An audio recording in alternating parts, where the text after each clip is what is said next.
ChatGPT Plus is free for college students through May. Here's the thing. You've got a lot to do between now and then. Studying for finals, writing papers, trying to keep your life on track, and ChatGPT can help with all of it. It can quiz you for your econ exam, make a study guide from your French notes, plan out your meals and study breaks. It can get really specific on how you like to learn. It can even help you come up with ways to stop procrastinating. So from now until summer break, take advantage of all the ways ChatGPT can make your life easier. Restrictions apply. PMS, pregnancy, menopause. Being a woman is a lot. Ollie supports you and yours with expert solutions for every age and life stage. They just launched 2 new products exclusively at Walmart. Period Hero combats bloat, mood swings, and more during PMS. And Balance Perimeno to support hormonal balance, mood, and metabolism during perimenopause. Grab yours at ollie.com. Ollie! These statements have not been evaluated by the Food and Drug Administration. This product is not intended to diagnose, treat, cure, or prevent any disease. Don't forget to take a shower. Military murder is an independent project and is not endorsed by the Department of Defense or any military component. The views expressed are those of the host. The content of this podcast is not meant to be legal or medical advice. Warning, this episode contains graphic details of murder and is not suitable for young listeners. Listener discretion is advised.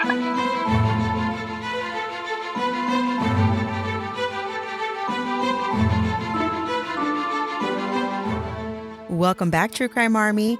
I am your host, Margot, and this is a true crime podcast where I discuss murders committed by military members and veterans. But don't worry, you don't have to know anything about the military to listen. You just have to be a true crime enthusiast. And if that's you, welcome home. Welcome back, everyone. How's it going? You all surviving? I don't know who needs to hear this today, but don't forget to take a shower. Yes. I know there's some people out there who, while they're staying at home, they don't have to change out of their PJs. They just kind of, all the days mixed together, and sometimes they forget to take a shower. Don't let that be you. Okay, so today I am covering the most requested military murder case to date. Seriously, I keep a spreadsheet every time someone requests a case, and my spreadsheet already has over 100 recommendations from my True Crime Army. That's a lot. In addition to this spreadsheet, I also have a spreadsheet of another 100 or so cases that I track and I would like to eventually cover someday. So it's nuts how many military murder cases are out there. Well, after doing research on this case in collaboration with one of my listeners, Udaloop, now I know why this is the most requested case.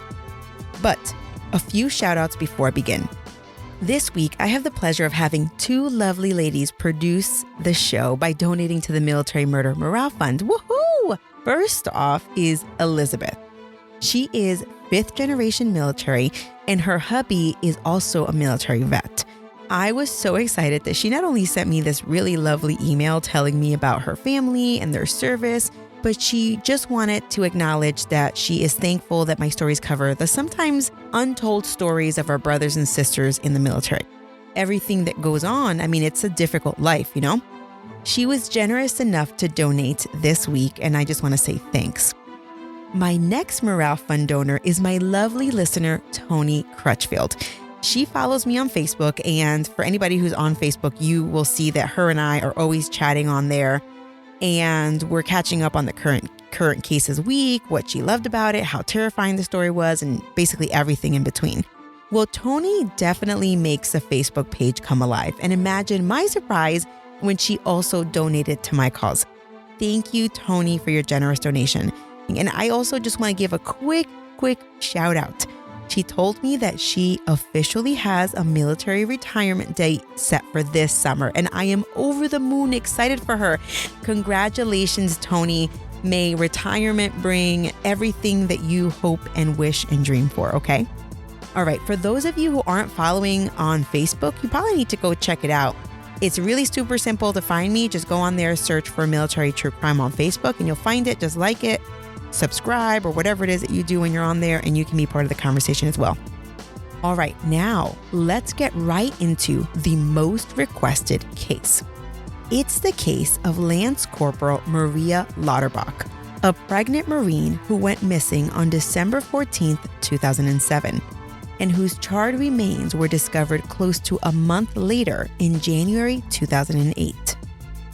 This case has helped shape the state of sexual assault investigations and allegations in the military.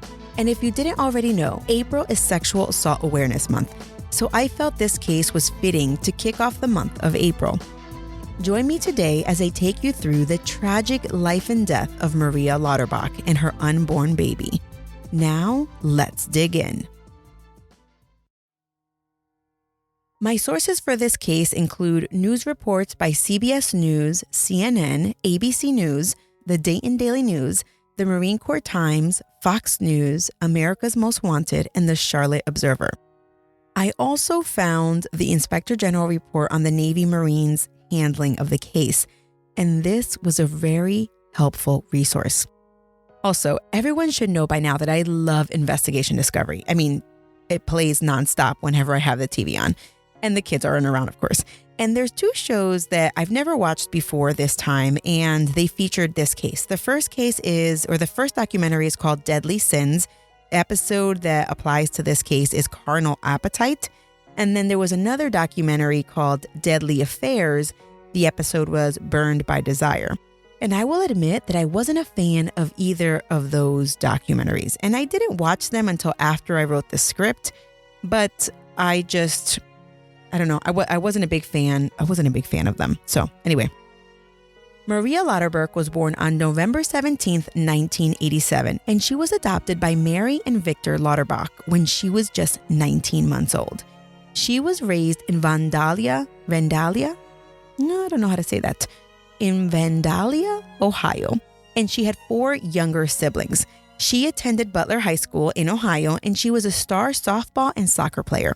But her upbringing wasn't without trouble. Her father, Victor, was a senior master sergeant in the Ohio Air National Guard, and he felt that Maria, she was out of control. She was a teenage girl. She was kind of a hot mess. But more than that, she was troubled. She was having constant incidents at school, including arguments at sporting events and just an overall disrespectful attitude. So after high school, Maria got a certificate in criminal justice from the Miami Valley Career Program, and she walked on over to the Marine Corps recruiting station, and on June 6, 2006, she enlisted. Victor was over the moon. He thought, wow, yes, this is exactly what she needed to get her act together. Little did he know, though, that in 18 short months, she would be dead, but not because of a war. Maria's first assignment was with the Combat Logistics Regiment 27 at Camp Lejeune in Jacksonville, North Carolina. She was a personnel clerk, and this was her first time away from home, at least this far. So she actually spoke to her mom daily, sometimes even a few times a day. Soon, Christmas came and went, and then New Year's came and went, and then spring. Spring was finally in the air. On Mother's Day 2007, Maria called her mother to wish her a happy Mother's Day. She wanted to thank the woman who gave her a home and became her mother when she was just a young girl. But her mother, Mary, knew something sounded different in her voice, and that was when Maria told her mother that something happened to her. She had been raped, not once, but twice, by a superior Marine in the dorm rooms. Now, Mary was shocked. What was she saying? And Mary, she was even more shocked that Maria hadn't reported the crime. Mary insisted, "You must report this." And the following day, after thinking about her mother's words, that's what Maria did. On May 11th, 2007, Maria told the officer in charge that Corporal Cesar Laurean raped her on 2 different occasions while he was the duty non-commissioned officer of the dorm rooms 2 weeks earlier. Maria, she was interviewed by NCIS, which are the Navy investigators, and she said that she had sex with Cesar on 2 occasions, but that she didn't want to have sex with him on those occasions, and that she felt that she had been raped. She didn't actually know the dates off the top of her head, but she remembered that the first incident that was against her will occurred in the barracks room, HP 308. And it was one night in late March 2007 when he was the non-commissioned officer in charge of the dorms. Well, the second incident occurred about 2 weeks after the first in the bathroom of their office building because they worked together. Soon after the report, Cesar was verbally told, "Don't go near Maria." After Maria reported the assault, strange things began to occur to her. On May 15th, Maria walked out to her car, and when she was approaching her car, she realized that her car had been keyed. But upon closer examination, it hadn't been vandalized with an actual key. It had been vandalized with a screwdriver, so it was like deep cut. Maria reported the incident to her victim advocate, and the victim advocate felt strongly about reporting this to the case agent at NCIS working Maria's sexual assault. The crazy thing was that the victim advocate, when she reported this to NCIS, she met a wall. The investigator couldn't believe the audacity of this victim advocate wasting time with vandalism.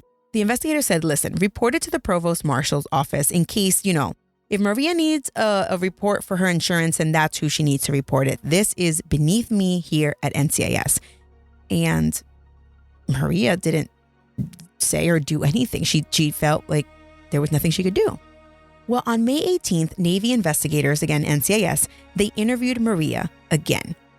On that same day, NCIS notified Cesar's supervisor that he needed to come in for questioning. And the supervisor said, oh my God, not Cesar. He's one of my stellar Marines. Oh, Maria made the allegation against him? I'm not surprised. That girl is nothing but trouble. Well, NCIS brought in Cesar for questioning, and he was in complete denial. No, not possible. I have never had sex with that woman. He even said that he was so sure he didn't do anything wrong that he was willing to take a polygraph to prove it. He said, you know what? It's not possible because I wasn't even where she alleges that these incidents occurred when she says they occurred. I wasn't there. I wasn't even in the vicinity. So his alibi for the first alleged assault, remember, it was in March. Well, he said he wasn't actually working the dorm CQ that night. He was home.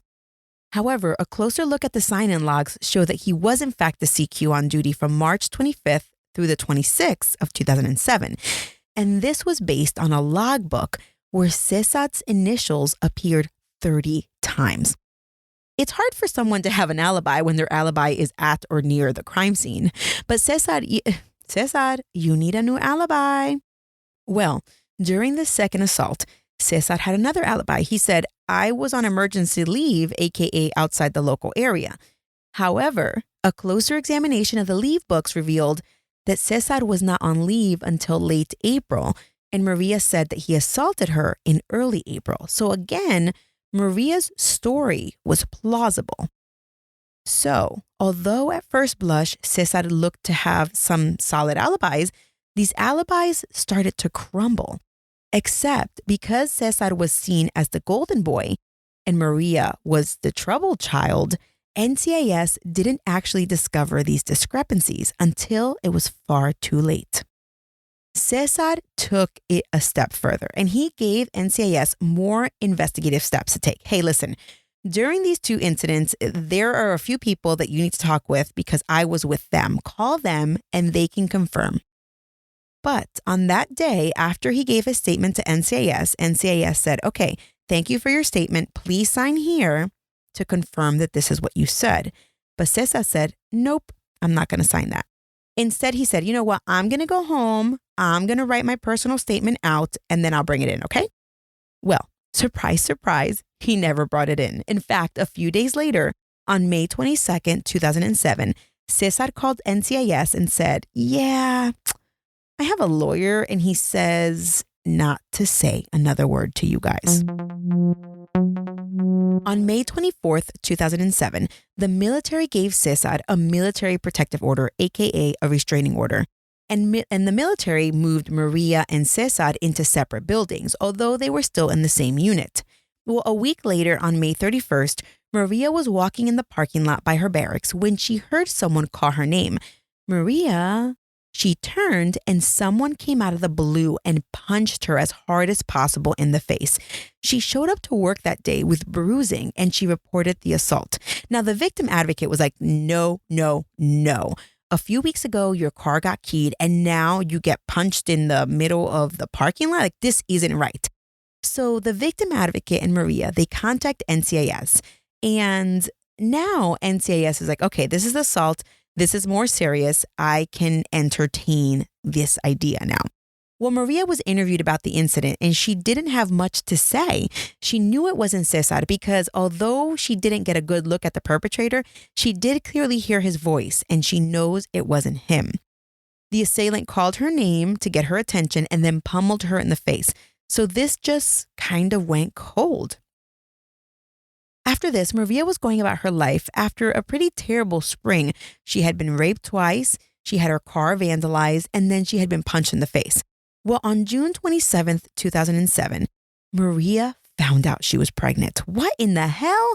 She wasn't expecting that. And well, Maria did. She was kind of like seeing someone, although this boyfriend/lover, whoever it is, he isn't mentioned much anywhere. Well, Maria calculated the baby's date of conception and she knew it wasn't her boyfriend's baby.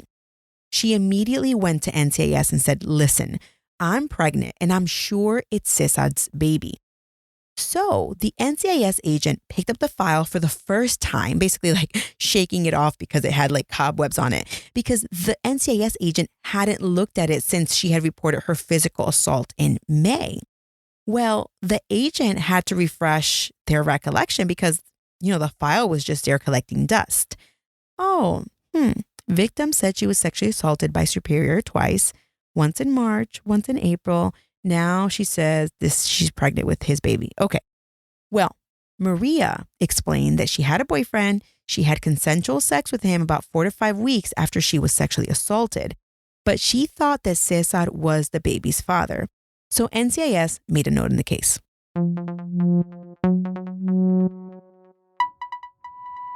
The summer months went by as Maria's belly got harder and harder to conceal. And I imagine that at some point she had to change from regular uniform to a maternity uniform.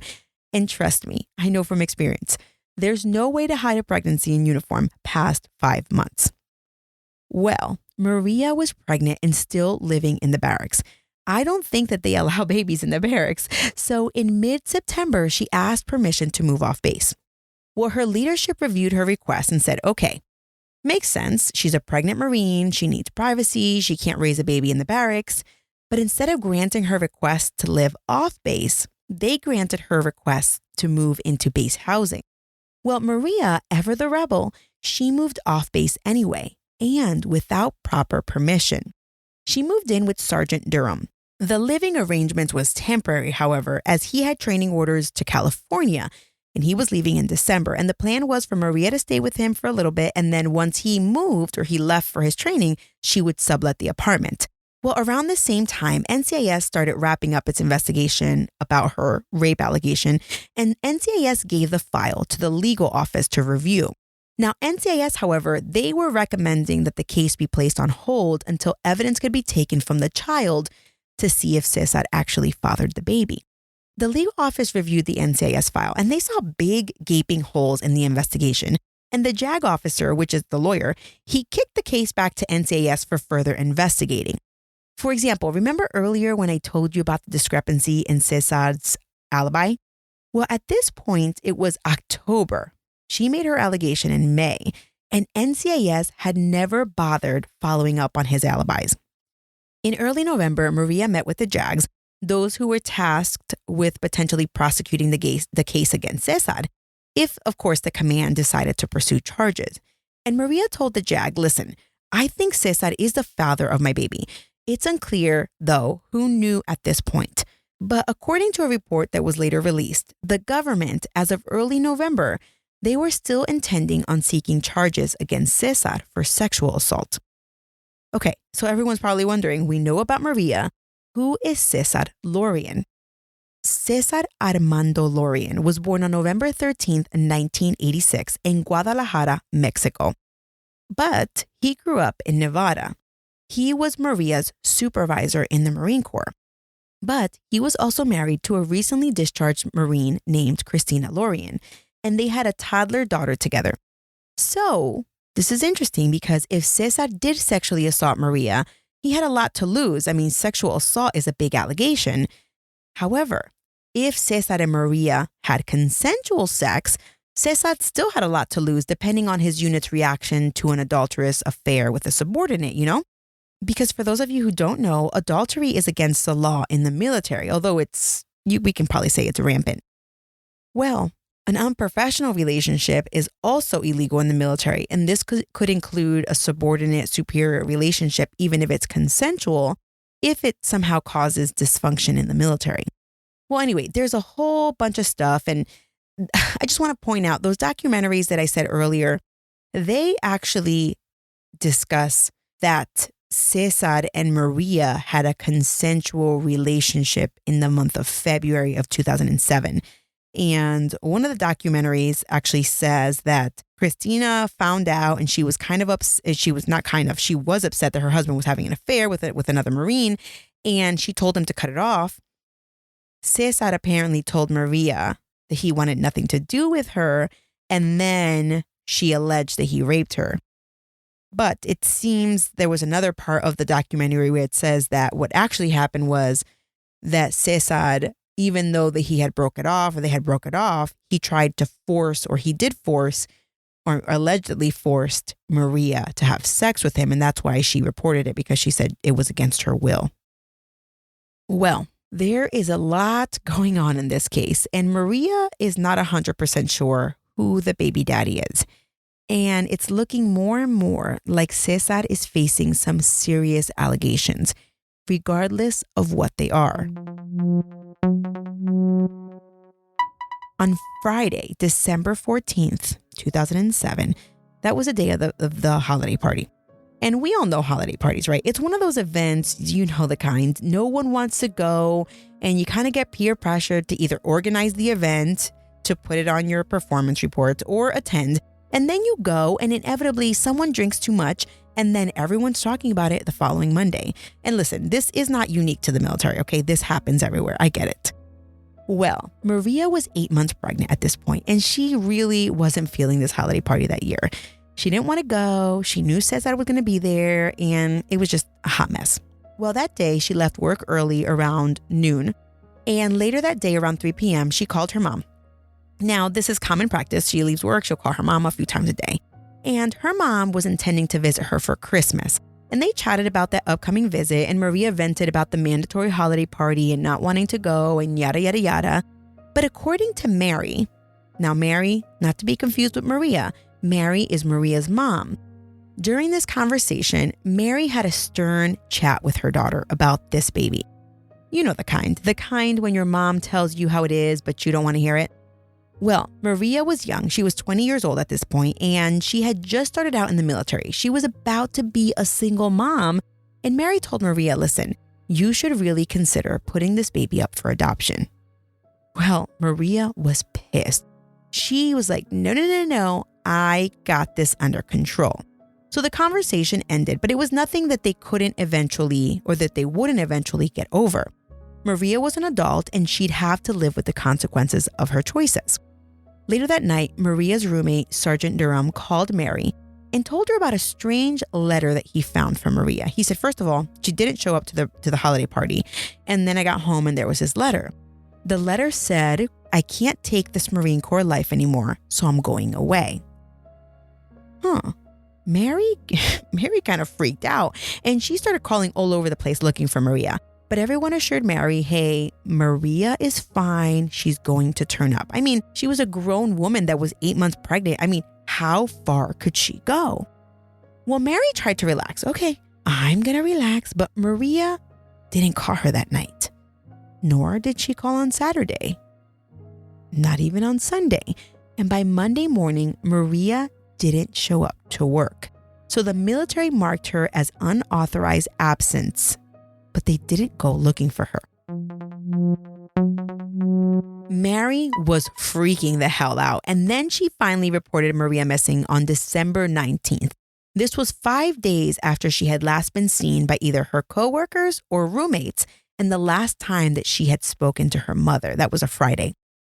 Hello, Nigel here. I couldn't help noticing that you're still awake. Now, I'm an owl. I'm supposed to be up at night, but you need your sleep. So if it's your allergy symptoms that are keeping you up, here's a word to the wise. Try Zyzol. You see, Xyzal works fast to relieve sneezing, runny nose, itchy watery eyes, and itchy nose and throat. And it keeps going strong for 24 hours, so you can get your sleep and wake up refreshed and ready for a productive day ahead. Be wise all. Take Xyzal at night. Use as directed. Starts working in 45 minutes.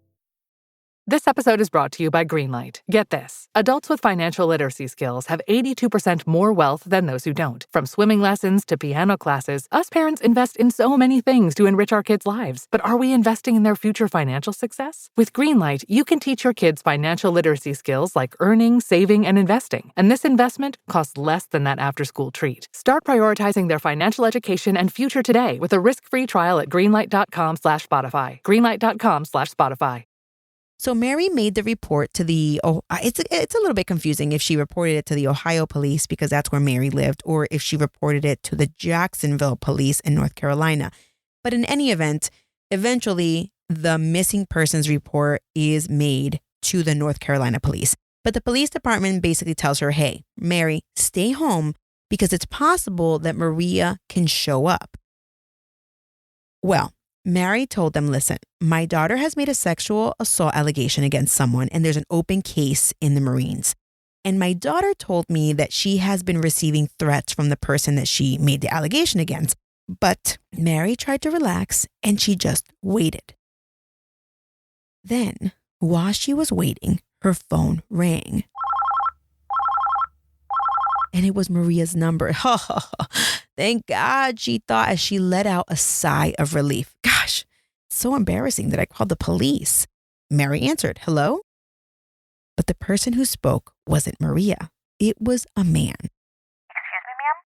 I found this phone on the side of the road about a half mile from the front gate of Camp Lejeune, and I just was calling this number to see if I could return the phone to the owner. Well, Mary felt her heart sink deeper and deeper into her throat. She told the man, take the phone to the police department. And that's what this Good Samaritan did. Now, Mary waited until Christmas, and when Maria didn't show up and Maria failed to attend her prenatal appointment on December 26th, Maria made her way. She was like, okay, screw this. I'm going to Jacksonville. There's no way that she could sit back any longer waiting for her daughter, who at this point was weeks away from giving birth. When Mary showed up, it appeared from all the reports that I read that the police finally assigned someone to the case. They assigned a retired Marine. You know the saying, once a Marine, always a Marine. So the Marine vet went digging. According to Mary, they went to the base, and since Mary, of course, wasted no time in telling the cops about Maria's sexual assault allegation, the first stop was to speak to Cesar. And the police went to NCIS because it's protocol, and Mary reported the NCIS was like, wait a minute, why do you want to talk to Cesar about Maria's disappearance? He has nothing to do with this. Mary was shocked at how protective NCIS was being of Cesar. CNN reported that NCIS told the police that the case against Cesar was still open, but, quote, it was difficult due to inconsistencies provided by Maria Lauterbach. Additionally, due to her history of compulsive lying, she was facing a possible discharge and she was under personal and professional stress, end quote. During this time, the Marine Corps Times reported that it was possible that Maria fled after she withdrew the sexual assault allegations because she was scared the military would pursue a false official charge against her. Now listen, Mary is not the type of mom you see out there. You know, the type of mom who thinks their kid can do no harm. No, not at all. Not Mary. She said it straight. She knew that her daughter had issues, and she knew that her daughter was a compulsive liar. And the only reason I am bringing this up, me, Margot, that I'm bringing this up right now, is because Mary actually told various news reporters, and she even told the cops this, but she knew perfectly well that Maria had made an allegation against Cesar, and if she somehow disappeared or vanished into thin air, the police, they should look into Cesar. Now, Mary also had confided in the world that Maria's biological father suffered from bipolar disorder. So, you know, these news reports are going out. They're looking for this missing Marine, and everyone's thinking that this girl is a pathological liar. Well, the investigation continued, and it's unclear whether the police actually met with Cesar. But they quickly discovered that someone had used Maria's ATM card on Christmas Eve. Okay, pull the surveillance video, everyone's saying, right? Well, they do. They pull it, and it's not Maria. It's a man. He walked up to the ATM machine wearing a hat and then quickly covers the ATM camera while he enters Maria's PIN number and withdraws money.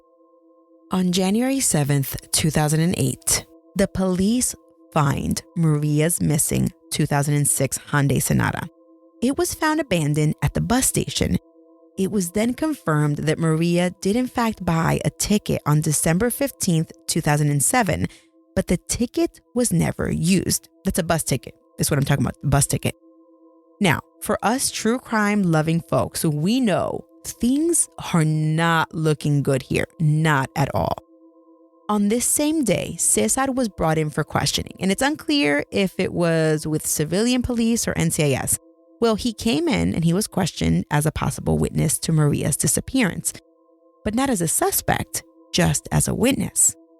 Well, he returned to work and he asked his boss if he could leave work early to meet with his civilian attorneys. And they said, okay, cool. They weren't really surprised that he's requesting to go meet with his attorneys. He probably wants to know what's going on. On January 9th, 2008, the Onslow County Sheriff's Office updated NCIS on Maria's disappearance, and it wasn't good. They had surveillance video of an unknown male withdrawing money using Maria's ATM. They had the unused ticket being purchased in her name. Her phone was dumped on the side of the road, and they had just found her car parked at the Greyhound bus station. Well, on January 11th, Cesar failed to appear for work. Then, on that same day, Cesar's wife, Christina, she would walk into the police station, flanked by her attorney and one of her Marine mentors, with a letter that would blow this case wide open.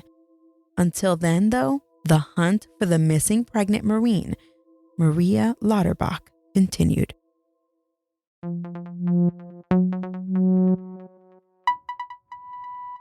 On January 11th, 2008, Cesar's wife, Christina, she met with a detective and she told a harrowing tale. As indicated in a search warrant, Christina told the detective the following. Sometime in May of last year, which is 2007, Cesar came home and told me that one of his subordinates was accusing him of rape. He swore up and down, to the ceiling in fact, that it wasn't him. And then from that point forward, he updated me occasionally on the military investigation. Well, in July, he came home and told me that the alleged victim was pregnant, but he promised me that it wasn't his baby. It couldn't have been because he never touched her. Then, in December, he came home and told me that the victim had just randomly stopped showing up to work. And I asked him, okay, so if she stopped showing up to work, what does that mean about the investigation and the possible charges against you? And he told me that he didn't know.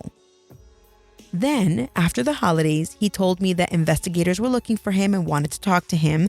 So yesterday, January 10th, 2008, we went to meet with an attorney named Mark Rayner.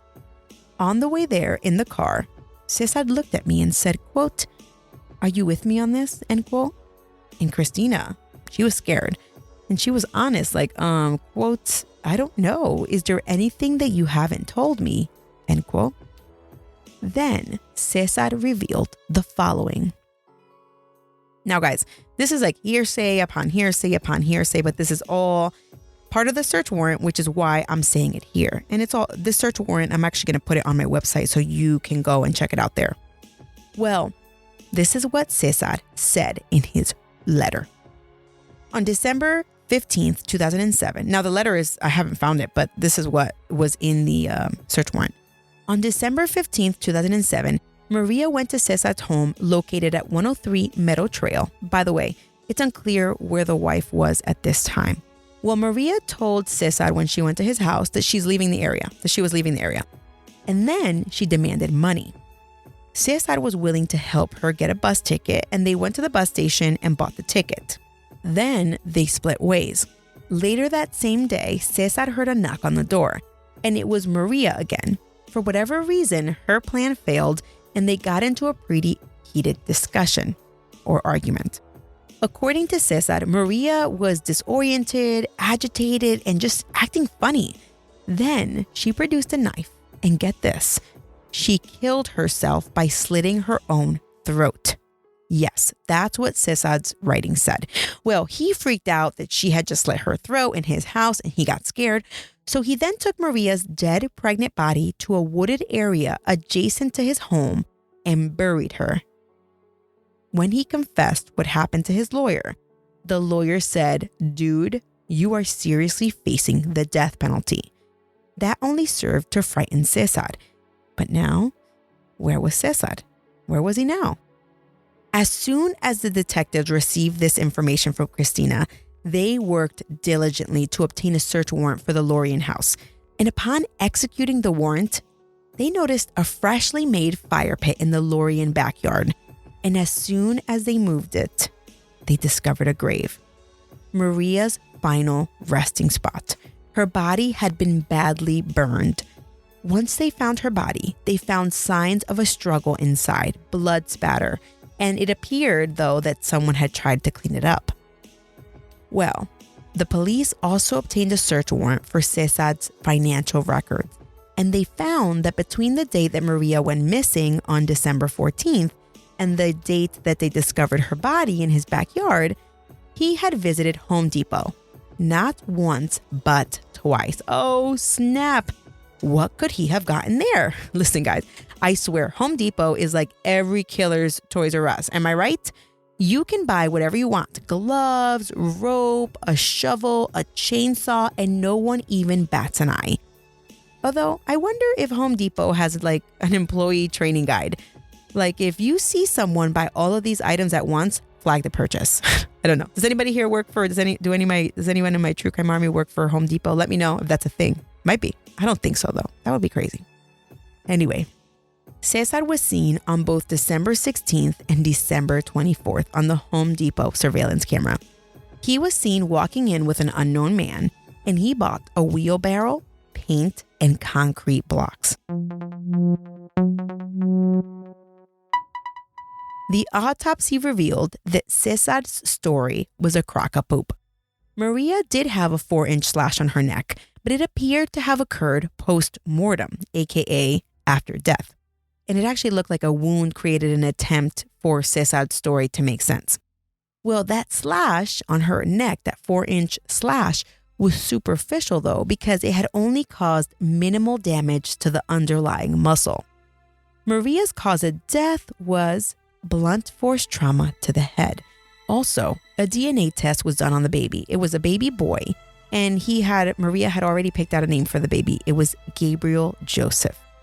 Well, it turned out that baby Gabriel wasn't Cesar's baby at all. So, all of this is going on. The wife reports the letter. The cops find Maria's body. They obtain surveillance video that shows he's buying items that could be used to cover up a crime. But where in the world is Cesar? Well, he's nowhere to be found. He practically vanished. But the FBI got involved, and NCIS was also involved, and it was all hands on deck to try and find Cesar. The case was featured on America's Most Wanted, season 21, episode 27, and the following information was revealed.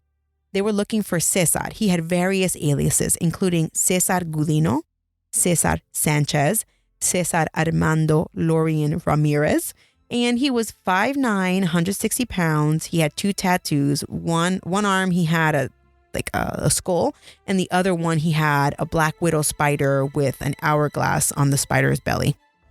And the FBI, they were looking for any information that would lead to his arrest, and they were offering $25,000 in rewards. The North Carolina governor followed suit, and he offered an additional $5,000. Now, side note, did you know that on YouTube, there's channels that are dedicated literally to just providing information on cases where a reward is being offered? And I thought that this was so interesting, but I guess there's some people that have to make a living, and that's how they do it. They go try and figure out, this like bounty hunters. They figure out what case will get them the most money, and they do some digging. Hey, get it? Well, according to a report by CNN Justice, Cesar was tracked down to Mexico by a CNN correspondent named Harris Whitbeck. and he was tracked down to the town of Zapopan, Mexico. Well, correspondent Whitman found a liquor store owner named Juan Antonio Ramirez. And it just so happened this was Cesar's cousin who admitted to recently seeing Cesar, like he had just seen him within a week. Although Cesar didn't stay long, he said, "Hey, I'm just in town visiting with some friends." Well, within 6 days of that sighting, a Mexican court issued an arrest warrant for Cesar. Information later revealed that Cesar had been spotted in Louisiana and then again in Houston, and he had boarded a bus in Houston, Texas on January 11th, the same day that his wife walked into the police station. He arrived in Guadalajara, Mexico on January 13th. Cesar spent 4 additional months on the run, and he was finally apprehended in Mexico on April 10th, 2008. However, for anyone familiar with extradition laws, Mexico doesn't have the death penalty, and they wouldn't hand Cesar over until the death penalty was removed from the table. And in September 2008, District Attorney Dewey Hudson agreed, "We will not seek the death penalty."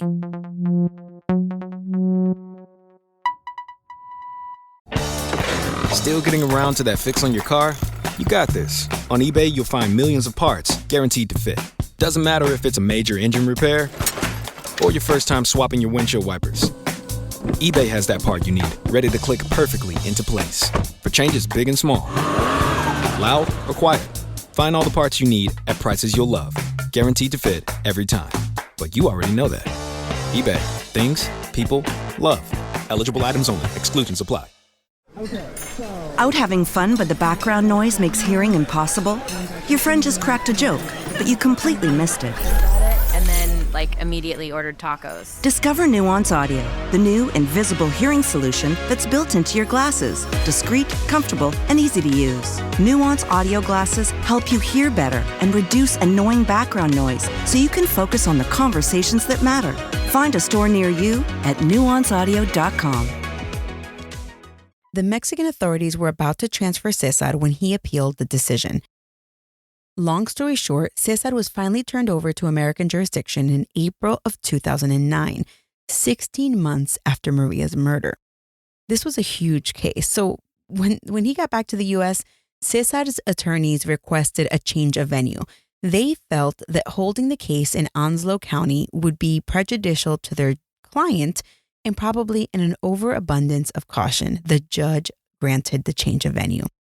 At trial in August of 2010, it was revealed that Maria allegedly told the bus ticket agent that her baby daddy was a Marine who she couldn't see, but that she expected him to join her soon. And I thought this was odd. When I watched one of the documentaries that I mentioned earlier on Investigation Discovery, they made it seem like there was this entire plot for Maria and Cesar to run off together. But it's very confusing and unclear where that information came from. There was a Lance Corporal who also testified that Cesar told him that he wanted to tell Maria that she could stay with his relatives in Mexico, where he would send her money and later join her. Basically, it appeared that he was setting up a scenario where Maria disappeared, and once people couldn't find her, the Marine Corps would have no choice but to drop the charges against him. But all the while, Maria was just in hiding in Mexico, and he was going to be supporting her. Now, Cesar's attorneys, they had an interesting tale to tell at trial. His defense claimed that it wasn't Cesar that killed Maria, but that it was possible that it was his wife, Cristina. Say what now? Now, the claim was that Cristina killed Maria in a fit of rage. She was so mad that she swung at Maria one time with a crowbar, and that was the blow that killed Maria. And then everything else was them trying to hide the body. Well, the prosecution alleged that the crowbar was in fact the murder weapon because Cesar had given a crowbar to a neighbor after Maria went missing. Well, that neighbor turned over the crowbar to police, and Maria's DNA was on it. It's unclear from what I found what evidence the defense introduced to bolster its claim that the real murderer could have been Cristina. But it's possible that the defense attorney didn't present any evidence just to say, hey, it's plausible, therefore you guys can't reach a guilty plea verdict because you don't have, it's possible that it was this other person. So basically just pointing the finger. Interestingly, Christina didn't testify against her husband, probably because she had marital immunity. But if she had nothing to do with it, if I was her, I would have taken the stand and fried him, especially if his attorney is going to get up there and even throw around the idea that I was the one that did it. Now, I want to make it clear, it does appear that Christina has been cleared of all charges, clearly because her husband, as you'll see what happens next. Well, Maria's rape allegation wasn't corroborated at trial. There was no Maria, and there was no one else who corroborated that allegation. But the district attorney, Dewey Hudson, he argued that Cesar killed Maria on Friday, December 14th, likely before the holiday party. Then he went to the party. Then he used her ATM card 10 days later, which we have the footage for, and then he fled. DA Hudson said, quote, even if the rape accusation was false, the married father of one faced having his career derailed by committing adultery with a subordinate. He was a married man. He was her boss. He had sex with her. He's damned if he does or damned if he doesn't, end quote. The jury consisted of 7 women and 5 men, and they deliberated for 5 hours and returned a guilty verdict. Guilty of first degree. Of the less serious crimes, he was convicted of theft for stealing Maria's ATM card and fraud. During sentencing, Mary, Maria's mom, she said, quote, Maria will always be our hero. Now you will have time to think about your shame, time to think about your failures. There are many people out there who will die today, people who would love to have the time that God has given you, end quote. Cesar was sentenced to life without the possibility of parole. After the trial, Cesar's family was equally shaken by the entire ordeal. His family wished the testimony would have revealed more about the backstory and how they believed that Cesar was ordered by his superiors to kick Maria into shape, like shape up or ship out. But that information apparently was never revealed in court. Cesar's sister said, quote, he's a nice guy. He doesn't deserve everyone thinking he's the worst man in the world. He's not, end quote. Well, yes, the evidence revealed that he's not that nice. I mean, he killed a super pregnant girl. And then he burned her and dug her underneath his backyard. I mean, good people don't do that. And well, if you thought the story was over, it isn't. I found the Inspector General's report that was done about this case. IG, Inspector General, it's an agency that looks into wrongs committed by the military, akin to internal affairs for the police departments, but not really. Anyway, don't quote me on that. It's an investigative body of sorts. Well, IG had been asked to look into how the military handled Maria's sexual assault allegation. Remember, this was back in 2007. That's 13 years ago. And well, the result was not good for the military. Not good at all. The report concluded the NCIS failed to conduct the criminal investigation into Maria's rape allegation in accordance with regulations. Additionally, the Sexual Assault Prevention and Response Program, it had lapses in responding to Maria's allegation. And overall, command officials in Maria's regiment, they also had lapses in responding to her sexual assault complaint. Specifically, the investigation wasn't thorough, it wasn't timely, and there were logical investigative steps that weren't taken or completed. There were witnesses that were never interviewed, and Cesar's alibis, they were not investigated to see if he was telling the truth. And the crime scenes, they were never examined. And well, NCIS leadership, they knew about these failures in the investigation, and they turned a blind eye. So what gives? What exactly did NCIS do? I don't know. I am sure people were fired and checklists were put into place to keep this from occurring again.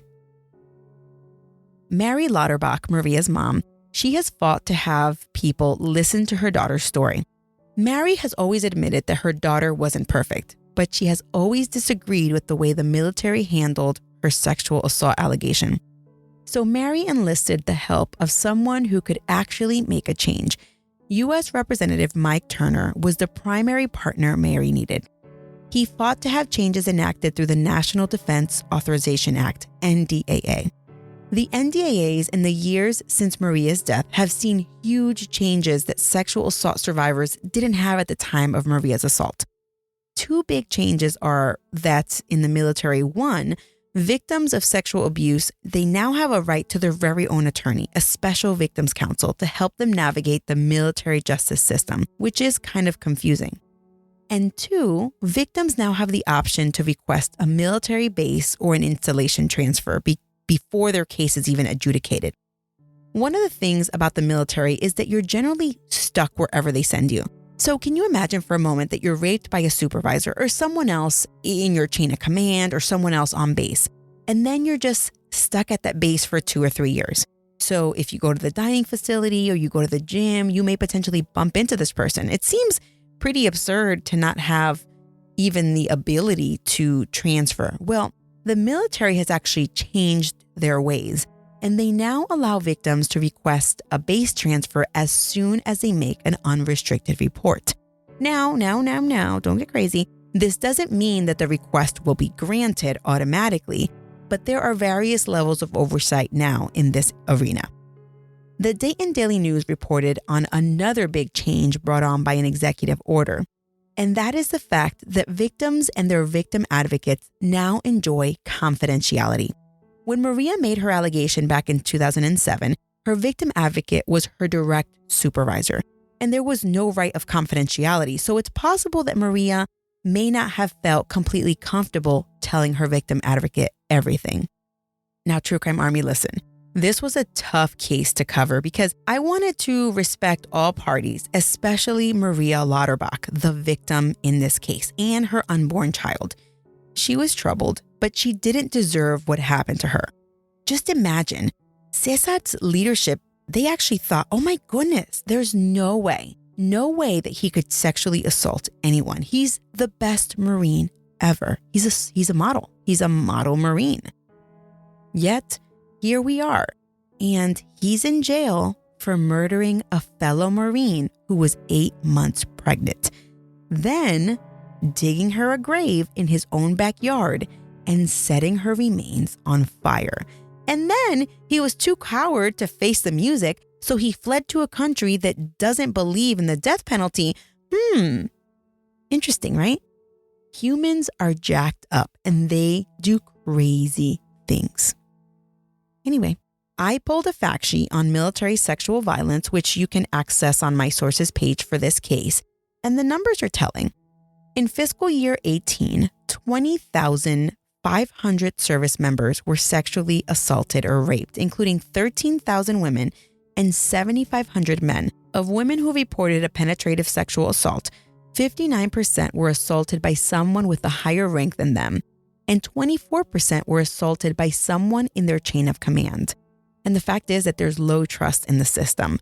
Over 1 in 4 victims who didn't report feared retaliation from their command or coworkers. And nearly 1 in 3 victims who didn't report feared the process would be unfair or nothing would be done. And these numbers are from the 2016-2018 DoD SAPRO reports. Well, we can all be better and do better. If you or someone you know needs to report a sexual assault, every military base has a sexual assault support team. But if you can't find one or you need help, you can always call the DoD Safe Helpline. This is a helpline for sexual assault support for the DoD community. And they can be reached at 877-995-5247.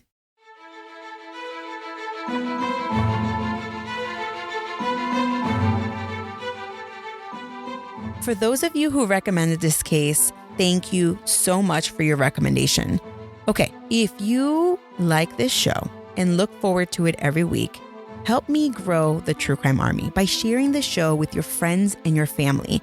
This week, I task you with sharing military murder on the social media platform of your choice. And don't forget to tag me. You can find me on social on Instagram at Military Murder Podcast, on Facebook at Military True Crime, and Twitter at Military Murder. I want to give a few shout outs to folks who left reviews recently. I got my first Stitcher review. Woohoo!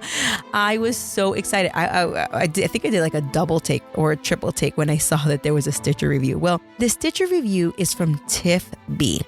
She says that the show is amazing and it keeps her very intrigued. She says waiting for the next episode is so hard. I know, girl. I wish I could do 2 episodes a week or maybe even offer like a bonus episode every month. But right now, that's not possible. But maybe one day it will happen. I know that over 1/3 of my listeners are listening on Stitcher. So if you're listening on Stitcher right now, pop on over to Stitcher.com on the web and leave a review. I've tried to find a way to leave a review on Stitcher, the app, but it doesn't work. I think you have to go to Stitcher.com and leave a review there. But I would really appreciate if 1/3 of my listeners who listen to me on Stitcher would hop on over to Stitcher.com. It takes probably like 3 or 4 minutes, but I would really appreciate it if you did that.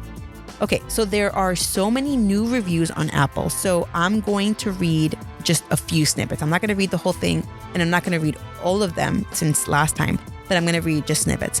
Todd in Miami said, quote, I've never been in the military, but I love this show. Listen to 1 episode and you'll be a subscriber for life, end quote. Yes, Todd in Miami. I keep telling people to listen, even if they don't know anything about the military, but they're like, nah. I think they're going to figure it out eventually. But thank you for spreading the word and keep spreading the word to all your military and non-military people alike.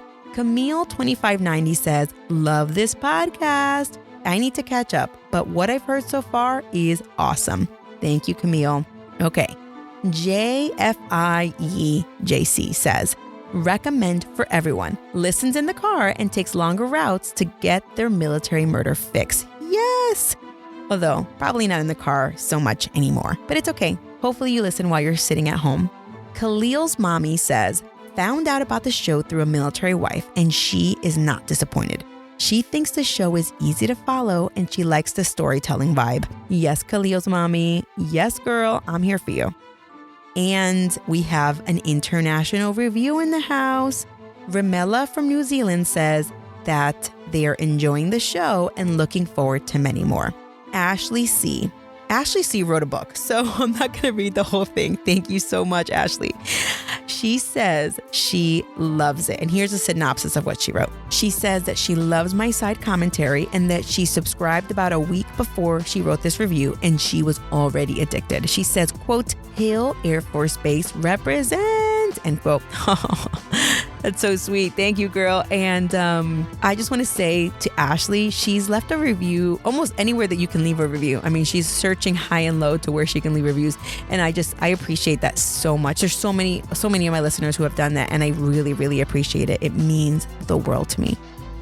All right, I'll get to more reviews next week, and I promise I'll start with the Facebook reviews next week. So this show was created by Mama Margot Productions with research help from one of my listeners, Uda Loop. Thank you so much, Uda Loop. The show this week was produced by Elizabeth and Tony Crutchfield, and all of the music was created by Tyops. Until next time, remember, you never really know what someone is capable of, so remain vigilant always. You have a fabulous week, and I'll keep digging to bring you another military murder story next week.